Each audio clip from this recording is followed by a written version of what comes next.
Bagaimana cara menghadapi lingkungan tempat tinggal yang menganut kehidupan hedonisme? Yang pertama, faqidus syai' la yu'ti. Orang yang tidak punya sesuatu, dia tidak bisa memberikan sesuatu.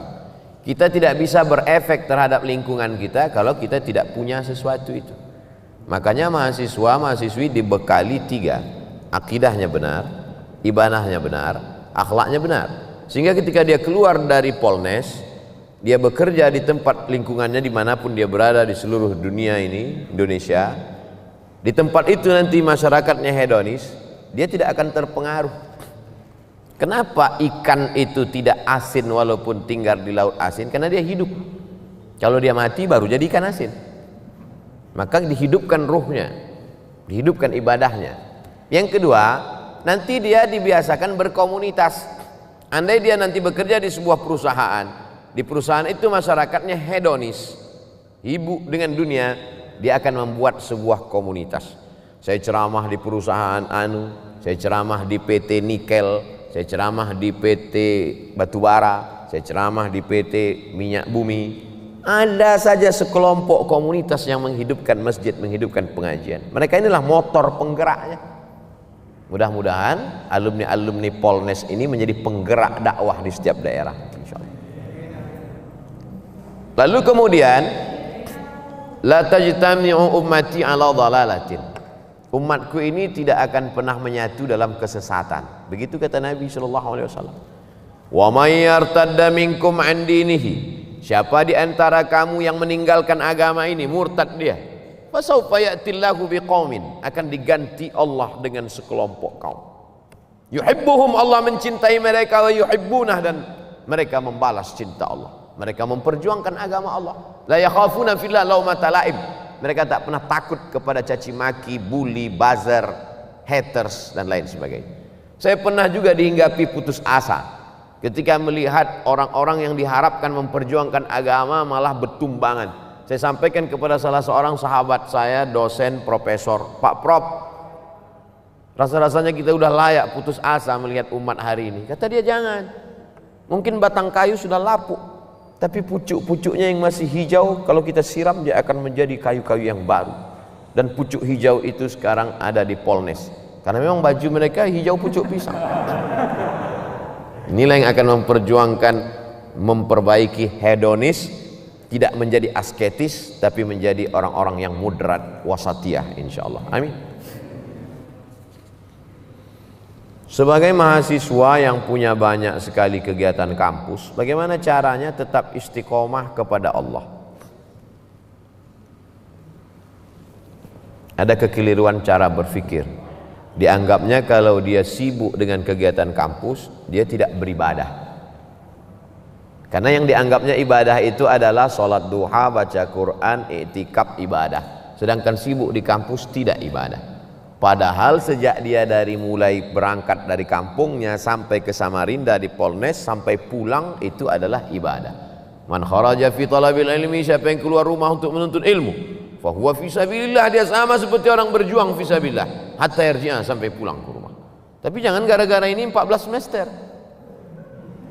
Kau kenapa lama kali selesai? Jihad fisabilillah. Enggak. Tapi itu kalau belajar ke Al-Azhar, Ustadz, fisabilillah. Enggak. Semua ilmu ini datangnya dari Allah Subhanahu wa taala. Hanya saja ada yang fardu ain, ada fardu kifayah. Ilmu agama fardu ain, wajib setiap individu. Karena kalau tidak benar akidahnya, tidak benar fikihnya, tidak benar ibadahnya. Adapun ilmu ini fardu kifayah. Siapa yang memperbaiki jembatan, memperbaiki bangunan, memperbaiki yang bersifat teknik ini kalau tidak orang-orang politeknik? Kalau diserahkan itu kepada Abdul Somad, idza usidal amru ila ghairi ahlihi fantaziri sa'ah. Kalau diserahkan orang pada bukan ahlinya, tunggulah kehancuran. Tetap aktif di kampus, tapi jangan sampai melanggar aturan-aturan negara, melanggar aturan-aturan agama, maka itu bernilai jihad fisabilillah. Baca Qur'annya tetap, sholatnya jangan sampai tinggal. Bedakan antara ibadah dengan amal soleh. Sholat, ibadah. Baca Quran, ibadah. Zikir, ibadah. Tapi engkau di kampus menuntut ilmu, kau bekerja nanti, maka itu adalah amal soleh. menghadap Allah melalui dua.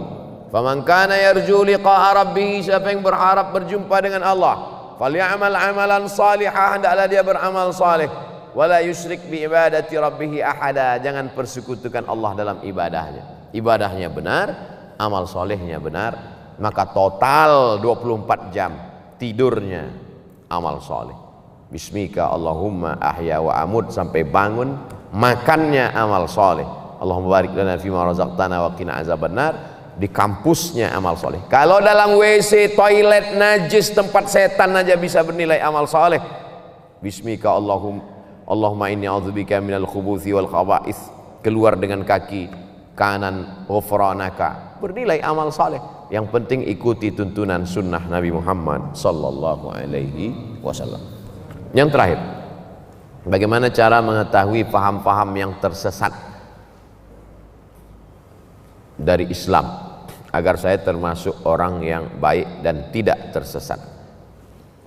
Dalam skala negara ada namanya mufti Mesir Syekh Ali Jum'ah dulu, mufti Malaysia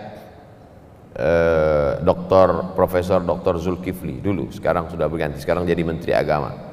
Di Indonesia tidak ada mufti, tapi ada Komisi Fatwa Majelis Ulama Indonesia. Maka Majelis Ulama Indonesia mengeluarkan 10 kriteria aliran sesat. Tulis di Google 10 kriteria aliran sesat, enter, screenshot, like and share. Kalau kena pasal-pasal itu berarti sesat. Untuk skala negara. Untuk skala kampus, kemana saya bertanya? Fas'alu ahla dzikri in kuntum la ta'lamun. Tanya orang yang tahu. Dosen agama Islam, Ustadz Abdurrahman. Ustadz Abdurrahman, dua saja. Kalau tak Abdurrahman, Abdul Somad. Dan Abdul yang lain. Jangan pernah mikir sendiri, baca sendiri, renungkan sendiri, nyasar sendiri. Karena kita ini lemah.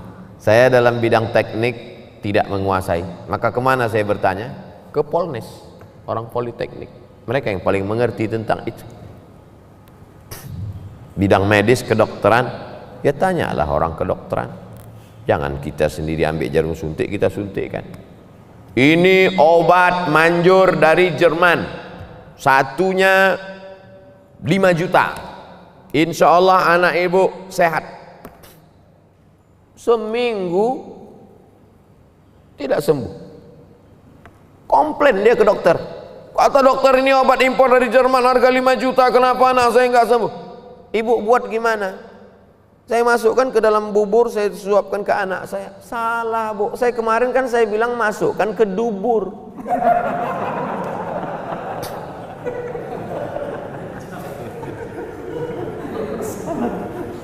Obat aja salah, untung anaknya tak mati.